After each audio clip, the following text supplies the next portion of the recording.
Madam Speaker, ladies and gentlemen, what makes it so difficult to empower women in the workplace, even if we have laws and even if we do everything correct from the top to bottom down, is exactly because of the complicated realities that happen inside closed doors, that happen inside the boardroom.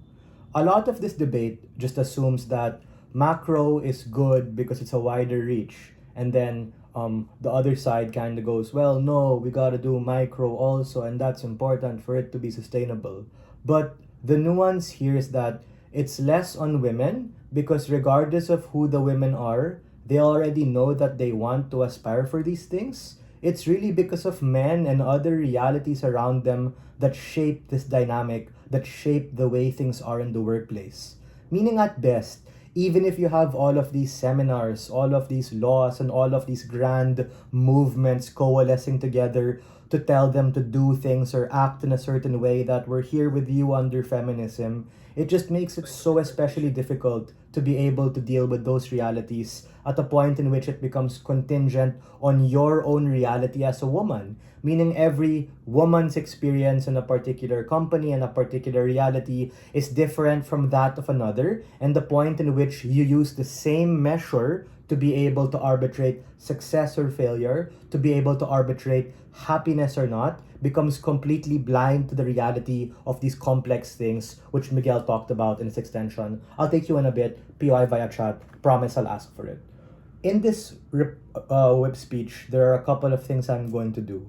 Number one, I'm going to answer the opening deadlock of why exactly it has to be through microfeminism. And this is talking about regardless of whatever comes first, it doesn't really matter. We're gonna do all of these things. The nuance here specifically is to what we should prioritize and what we should have for the workplace. Things that opening kind of talked about and stuff, but ultimately were kind of conveniently just framed respectively on OG and OO on whatever happens. That's why Miguel's strategic call out of this whole chicken and the egg vicious cycle deadlock is kind of important.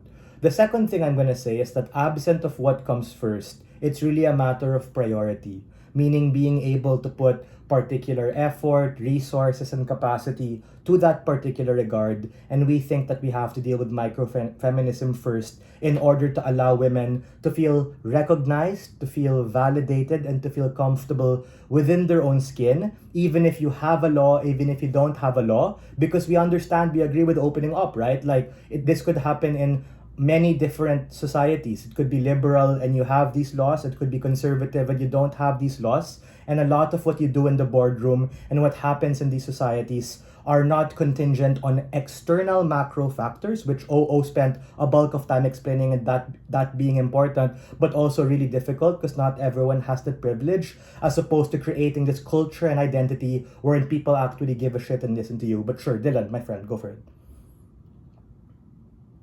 Yeah, it's already government whip. You haven't modeled how you're going to teach microfeminism, so most likely you're gonna have to teach it in an educational program, right? So why not just teach paying women a lot more, or maybe lobby for laws that pay women more? Because like it's not like you're sure that men will respect women after maybe a handshaking seminar, right? Yeah, because micro feminism isn't just nuanced to like teaching specific seminars and shit to individual people, but it's about shaping a culture and shaping a disposition, as my partner talked about, that really just allow women to feel validated, to feel recognized. Meaning, even if we have a law, even if we have a policy, or heck, even if we have a culture for our country in terms of how they treat women, meaning in Asia, they probably treat women generally better than that of, let's say, certain parts of Africa or certain parts of Latin America or certain parts of the Middle East.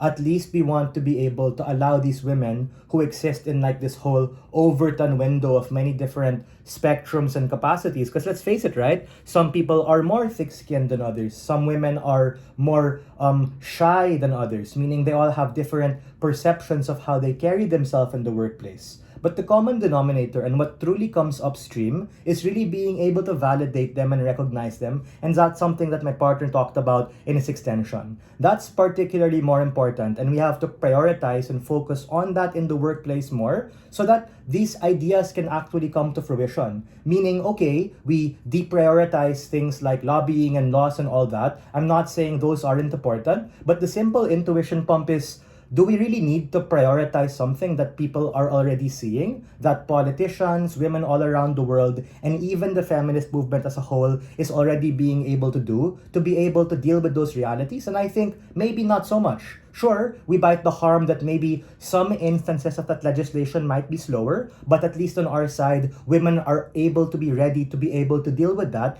when we actually change this culture from within to be able to help particular people. Why do we take it over our opening? We take it over our opening because our opening was kind of right to maybe point out some of the impacts and conclusions, but missed the whole middle part and the nuance specifically to why should we prioritize it and what exactly are the implications in the workplace. Why do we take it over CG? Because CG also gets involved in this whole vicious cycle, and at best they talk about this idea of pressure. And we think our response is that yes, it might be pressure to have to speak more, to be able to present more, but that's something they're eventually gonna be able to come to terms with when they realize the value of their worth, when they're able to be a voice. Absent microfeminism, a lot of these women end up being apathetic because, oh my god, why am I gonna be able to share my idea if it won't be executed anyway? And that's the whole harm that Miguel talked about with them being talked over, them not being heard, and a lot of the representation just being tokenistic in the name of DEI, in the name of diversity, in the name of laws, in the name of affirmative action.